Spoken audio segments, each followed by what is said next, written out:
తాజా వార్త మనకు అందుతోంది. ఐసిస్ కుట్ర కేసులో 4 హైదరాబాదీలపై ఢిల్లీలో ఎన్ఐఏ ఛార్జిషీట్ దాఖలు చేసింది. పోలీసులు విదేశీయులే లక్ష్యంగా విధ్వంసాలకు కుట్ర పన్నినట్లు అభియోగం మోపారు. దీనిపై మరింత సమాచారాన్ని మా ప్రతినిధి నాగేశ్వరాచార్యని అడిగి తెలుసుకుందాం. నాగేష్, చెప్పండి, ఐసిస్ కుట్ర కేసులో ఎన్ఐఏ ఛార్జిషీట్ పూర్తి వివరాలేంటి?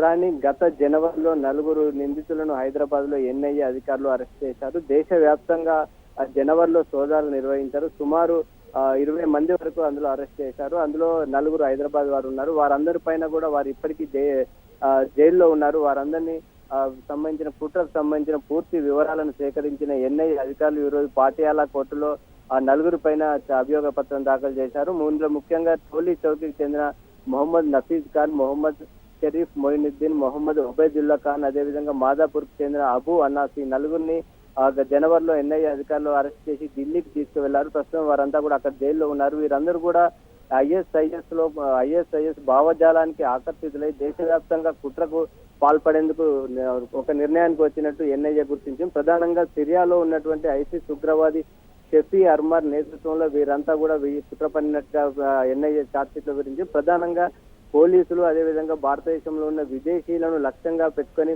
విధ్వంసాలకు పాల్పడేది, తద్వారా ప్రపంచ వ్యాప్తంగా ఒక గుర్తింపు పొందాలనేది వీరి లక్ష్యంగా ఉన్నట్టుగా వీరు పేర్కొన్నది. ప్రధానంగా వీరంతా కూడా జునూద్ ఉల్ ఖిలాఫా ఫిల్ హింద్ అనే ఒక సంస్థను ఏర్పాటు చేసుకుని ప్రత్యేకంగా ఐసిస్ అనుబంధంగా ఈ కార్యక్రమాలు నిర్వహించినట్టు తెలిసింది. అయితే గతంలో ఎన్నడూ లేని విధంగా కొత్త కోణాన్ని ఎన్ఐఏ ఇందులో పేర్కొనడం జరిగింది. ప్రధానంగా ఈ నిందితులందరూ కూడా ఆయుధాల కోసం నక్సలైట్లను కలిసినట్టుగా కూడా ఎన్ఐఏ పేర్కొంది. నక్సల్స్ ను కలిసి వారు ఏ విధంగా విధ్వంసాలకు పాల్పడుతున్నారు, వారు ఏ విధంగా పేలుళ్లకు పాల్పడుతున్నారు అనే విషయాన్ని తెలుసుకోవడం కోసం ఈ నిందితులంతా కూడా ఆ నక్సల్స్ ను కూడా కలిసినట్టుగా ఎన్ఐఏ పేర్కొంది. అదేవిధంగా నక్సల్స్ నుంచి ఆయుధాలను కూడా కొనుగోలు చేయడానికి ఒక ప్రయత్నాలు కూడా చేసినట్టుగా ఎన్ఐఏ ఛార్జ్షీట్ లో వివరించింది. ఇందులో ప్రధానంగా హైదరాబాద్ లో కూడా 2 సార్లు దీనికి సంబంధించిన నిందితులంతా కూడా భేటీ అయ్యి కుట్రకు సంబంధించి సమావేశాలు నిర్వహించినట్టుగా పేర్కొంది. ఇందులో గత ఏడాది డిసెంబర్ 14, అదేవిధంగా ఈ ఏడాది జనవరి 15వ తేదీన వీరంతా కూడా అంటే అందులో కొంతమంది కీలకమైన నిందితులు ఇందులో మొహమ్మద్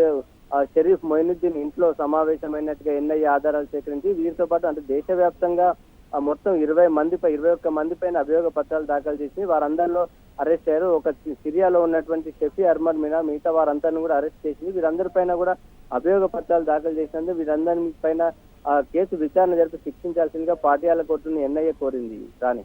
రైట్ నాగేశ్వరాచారి, వివరాలు అందించినందుకు ధన్యవాదాలు.